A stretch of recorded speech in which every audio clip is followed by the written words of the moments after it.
కానీ మనిషి మారాలి.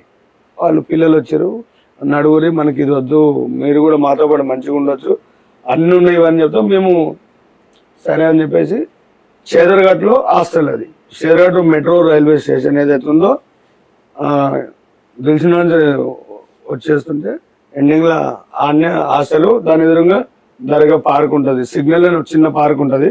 ఆ పార్క్లో కోటిలాట ఆడుకుంటారు, వాళ్ళతో పాటు ఉంటారు.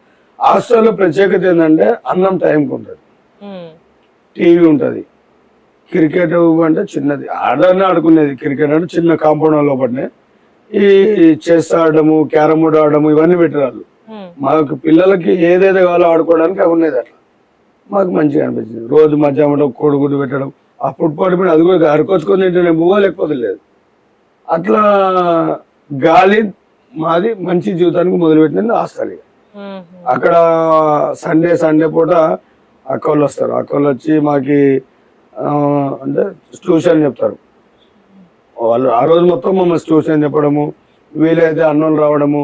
వాళ్ళు పర్టికులర్గా అంటే వాళ్ళు కూడా కొంచెం బీద పరిస్థితిలో ఉన్నా కూడా ఒక స్టూడెంట్స్ అనమాట. వాళ్ళు గవర్నమెంట్ స్కూల్లోకి వెళ్ళి వచ్చి మాకు చెప్తున్నారు. మంచి చదువు అంటే ఆన్లైన్ 7 తరగతులు చదువుకున్నట్లనే చదివి జీవితం అంటే తెలుసుకొని మాకు ఆడొక 8-9 ఏళ్ళ మధ్యన ఉంటాను నేను అప్పటిగా. ఆడొచ్చి మళ్ళా మేము వేరే హాస్టల్కి మారాలి. అక్కడ పిల్లలు ఎక్కువైపోయారు, చిన్న పిల్లలందరూ పెద్దగా అయ్యారు. ఆ పెద్దగా అయిన తర్వాత వాళ్ళకి మార్చాలి. ఆ పెద్ద పిల్లలు మారుతూనే మళ్ళీ నెక్స్ట్ చిన్న పిల్లలు వస్తారు. ఈ పెద్ద పిల్లల హాస్టల్ ఏడుంది, ఖైరతాబాద్ లో ఉంది. ఖైరతాబాద్ హాస్టల్కి రావాలంటే ఈ హాస్టల్కి ఒక మీటింగ్ ఏర్పరిచారు. ఏడ బిల్ల మందిర్ దగ్గర ఏర్పరిచారు. అప్పుడు వాటి కోసం 8-9 ఏళ్ళ మధ్యనే అంటే వాళ్ళందరూ పెద్ద మనుషులు. ఈవెంట్కి పెద్దలు ఎవరు వచ్చారు అంటే తలసాని శ్రీనివాస్ యాదవ్ సార్ వచ్చిండు, రాజేంద్ర ప్రసాద్ సార్ వచ్చిండు. ఈ వీడియో చూస్తే ఖచ్చితంగా వాళ్ళకి అర్థమవుతుంది శివ ఏం చెప్పిండు. ఆ మూమెంట్ లో మేము ఈవెంట్ అనాథ పిల్లల కోసం మేము పోయినామా లేదా అనేది వాళ్ళకి అర్థమవుతుంది. అంటే అంత పర్టికులర్ నాకు వాళ్ళ పేర్లు వాళ్ళ ముఖ చిత్రాలు నాకు గుర్తున్నాయి. వాళ్ళు ఎప్పుడు మర్చిపోయినది కానీ మేమైతే మర్చిపోలేము. సూజీ వాళ్ళు చెప్పారు మా హాస్టల్కి అప్పుడు 60,000-70,000 డొనేట్ చేశారు అనాథ పిల్లలకి అని చెప్పేసి ఇచ్చారు అనమాట.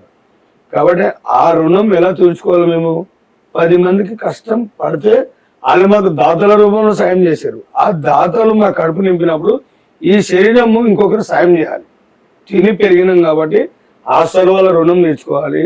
ఆ అక్కలు మాకు నేర్పించిన ట్యూషన్ విలువ మాకు తెలుసు.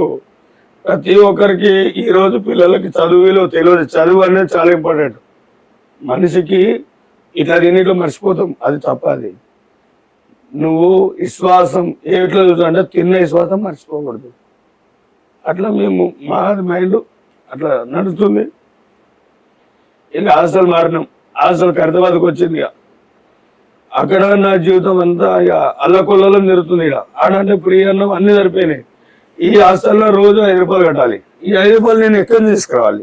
కొత్త వాళ్ళు, అందరు కొత్త వాళ్ళే, అందరు వయసు పోరగాళ్ళు, ముస్లిం పోరగాళ్ళు, వాళ్ళు వీళ్ళు మొత్తం ఉన్నారు. ఇంట్లో 100% గజ దొంగలే ఉన్నారు. ఇక పిక్ పాకెటర్లు ఉన్నారు, తాగబోతులు ఉన్నారు, ఇండ్లలో దూకి గరిపోడీలు చేసే వాళ్ళు ఉన్నారు. రాత్రిలో పూట వాళ్ళ ఇష్టం, వాళ్ళు ఎట్లా అన్నాడు వాళ్ళ బతుకుదేరు కోసం అని అట్లా ఉన్నారు. మనకేమో తెలియదు, ఎవరినో ఒకరు పరిచయం చేసుకోవాలన్నా కూడా ఏరియా కొత్త. నాకు మా ఇంట్లో వచ్చిన పోరగాళ్ళందరూ మా గ్రూప్ అట్లనే ఉంది. ఇప్పటికీ కూడా మేము కొందరం ఉన్నాం. ఈ మీడియా తరఫున చెప్తున్నా, చాలా మందికి తెలియదు. శివ ఒక్కడే కాదు, శివ ఇంకా నా చిన్న స్నేహితులు ఇంకా ఉన్నారు, బతికే ఉన్నారు. అట్లా ఒక 10 మంది దాకా ఉండొచ్చు.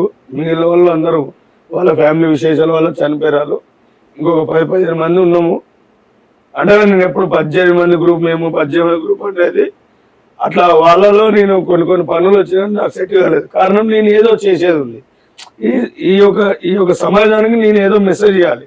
దానికి నేను హాస్టల్లో వాళ్ళ రూట్ వదుకుపోయింది, నా రూట్ వదుకు వెళ్ళిపోయింది. ఆ రూట్లు మరలేతందుకు కూడా కొన్ని కారణాలు ఉన్నాయి. ఇది పూర్తిగా ఈయనే శ్రద్ధ ఉన్న వాళ్ళకైతేనే నా జీవిత చరిత్ర అర్థమవుతుంది. ఏదో మనకి ఎందుకు ఏదో అనుకుంటే దాని బాధ్యత నేను కాదు. ఈయన ఒప్పి అవతల మనిషికి ఉండాలి.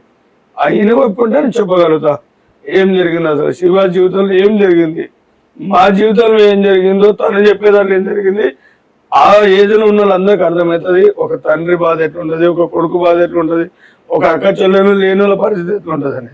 నేను హాస్టల్ కాడ 5 రూపాయల కోసం రకరకాల దారులు వెళ్ళాల్సి వస్తుంది. ఏడవకన్నా, ఏడవకు. నాకు రకరకాల దారులు పోతుంది తోవా. అయినా కూడా నేనేం బాధపడుకోకుండా ఖచ్చితంగా 5 రూపాయలు తీయాలి కదా, ఓ రోజు రేపిస్తా ఎల్లుండి ఇస్తాను కూడా పోతుంటే మరి అది బ్యాలెన్స్ పెరిగింది. అందుకే మొత్తానికి డబ్బులు కట్టకపోతే బయటికి వెళ్ళిపోయే సిచ్యువేషన్ కనబడుతున్నాడు. ఇంకా చెత్తకాయలు దంచి తీసుకొని ఖైరతాబాద్, చింతల్ బస్తీ, ఎర్ర మంజిల్ అంటే ఇప్పుడు పేర్లు నాకు అన్నీ తెలిసి కూడా చెప్తున్నా. ఈ సోమాజి కూడా ఇవన్నీ తిరిగి తిరిగి గలీలాలు తిరిగి ఏరుకొచ్చుకోవాలి, తిరగాలి. అట్లా తిరుగుతుండే ఇంకా ఇట్లా నాలాంటి పిచ్చగాళ్ళు ఇంకెంతమంది ఉన్నారు. నాలాంటి రోజుకు పూటకు 5 రూపాయలు ఇవ్వాలా, రోజు ఒక మొత్తానికి పూట వన్ డే 5 రూపాయలకు ఒక వన్ డే రోజు మొత్తం ఒక పెడతారు. రోజు ఓకే. ఒక రోజుకి 5 రూపాయలు అనమాట. 3 పూటలు తిన్నా, ఒక పూట తిన్నా నీ ఇష్టం అది 5 రూపాయలు ఇవ్వాలి. అంటే అక్కడ 5 రూపాయలు అనేది షెల్టర్ కి, తిండికి, అన్నిటికీ సంబంధం. ఇక 5 రూపాయలు అది 5 రూపాయలు ఇస్తే ఉండొచ్చు ఆ రోజు మొత్తం. ఇంకా అసలే ఆ, అంటే 5 రూపాయల విలువ ఏంటంటే షెల్టర్ కి అనుకో, లేకపోతే నీ భోజనం అనుకో, ఇంకా నీ ఇష్టం. కానీ ఎట్లా అనుకో, బట్టలు తాను అనుకో, దీనికో దానికి నీ ఇష్టం ఎట్లా అనుకో. కానీ ప్రతిరోజు పర్ డే 5,000 రూపాయలు కట్టాలడ. ఇట్లా అయితే కాదు, ఎట్లేదు కాదు. మరి ఏం లేదంటే అక్కడ ఉన్న పిల్లలు జరా ఏరియాలు మాకు తెలియదు, కొత్త ఏరియాలు ఎటు పోతామో ఏమైపోతామో తెలియదు అని చెప్పేసి అందులో ఇద్దరు పరిచయమై మేము సీసాల డబ్బాలు వేయడం మొదలుపెట్టినాము. రైల్వే పట్టాల మీద సీసాల డబ్బాలు వేయడం మొదలుపెట్టినాం.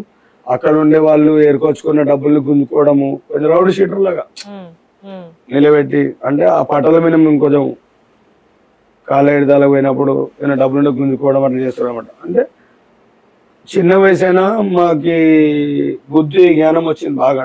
డబ్బు అనుభవాలు బాగా తెలుసుకున్నా. ఇట్లా ఒకరిని కొట్టి గుంజుకుంటారు అంటే అది మనలో ఉన్న బలహీనతను వాళ్ళు బలంగా మార్చుకుంటారు. వాళ్ళు బలం మార్చుకుంటారు.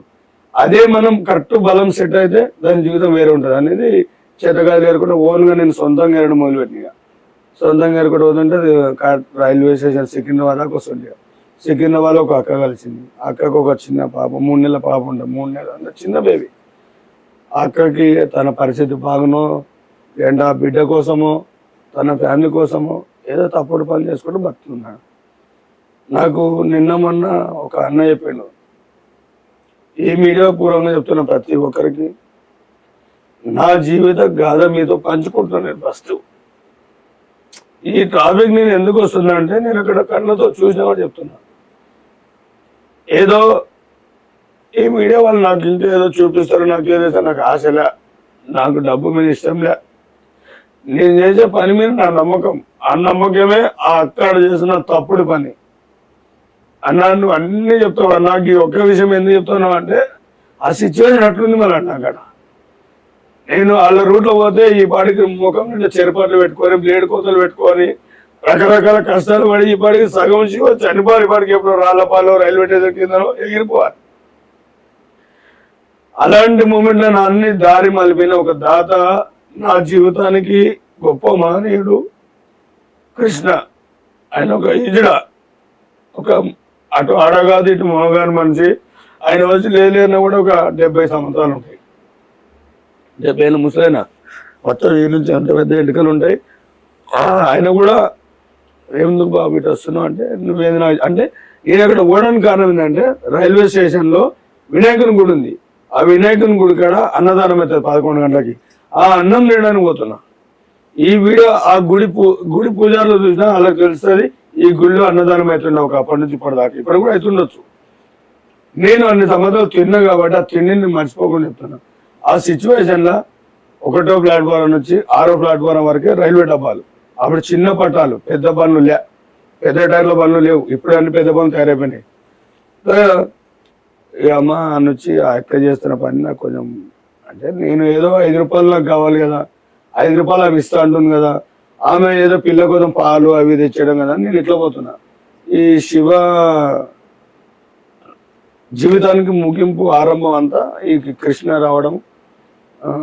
ఇది కాదు పద్ధతి, నీకు తెలిసాడు ఏం జరుగుతుంది అసలు, నువ్వు వాళ్ళతో ఉంటున్నావు బాగుంది కాదన్నట్లే, కానీ ఏం జరుగుతుందో నీకు తెలుసా, నువ్వు చేయాల్సిన పనులు వేరే ఉన్నాయి, ఇది కాదు నువ్వు చేయాల్సిన పని, నువ్వు చేయాల్సిన వేరే ఉన్నాయి. ఇప్పుడు నీ వయసు ఎంత, 8 నుంచి 9 ఏళ్ళ మధ్యలో ఉన్నావు.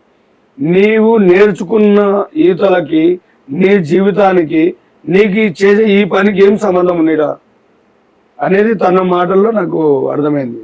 అదే నేనేం చేస్తున్నాడు అని ఆ అక్క పిల్లని పట్టుకోవడం వల్ల తను నీట్గా తయారయ్యి ఒక పెళ్లి కాని అమ్మాయిలక రెడీ అయ్యి ఆ రైల్వే స్టేషన్ బయట నిలబడి ఆ పిల్ల పాల కోసమా తన భర్త కోసమా తన కోసమా అది నాకు తెలియదు.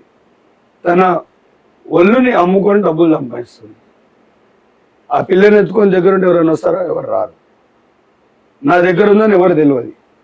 ఇది నేను వీడియోలో చెప్తున్నా. అయితే కొందరు నిన్న మొన్న నాకు అన్నారనమాట, శివన్న నువ్వు అంతా బాధపడుతూ ఆ ఒక్క సిచ్యువేషన్ నువ్వు ఎందుకు చెప్తున్నావు, చూసే వాళ్ళకి ఏదోలా కనబడుతుంది అన్నాను. ఏదోలా కాదు, ఆమె బ్రతుకుంటే ఆమెకు తెలుసు శివ నేను ఆ రోజు ఆ పిల్లగాడు నా పిల్లని ఎత్తుకున్నాడు కాబట్టి ఈరోజు నా గురించి చెప్తున్నాడు ఆమెకు తెలుస్తుంది. నా బాధ ఆమెకు అర్థమవుతుంది. ఈరోజు ఆ శివనే ఈ శివనే నా బిడ్డను ఎత్తుకున్నది లేదు నా పిల్లకైనా గుర్తు చేస్తుంది. అమ్మ ఆ రోజు నిన్ను ఎత్తుకున్న పిల్ల నువ్వే, నిన్ను పట్టుకున్న మనిషి కూడా ఆయన్నే. అట్లా జరిగిందమ్మా.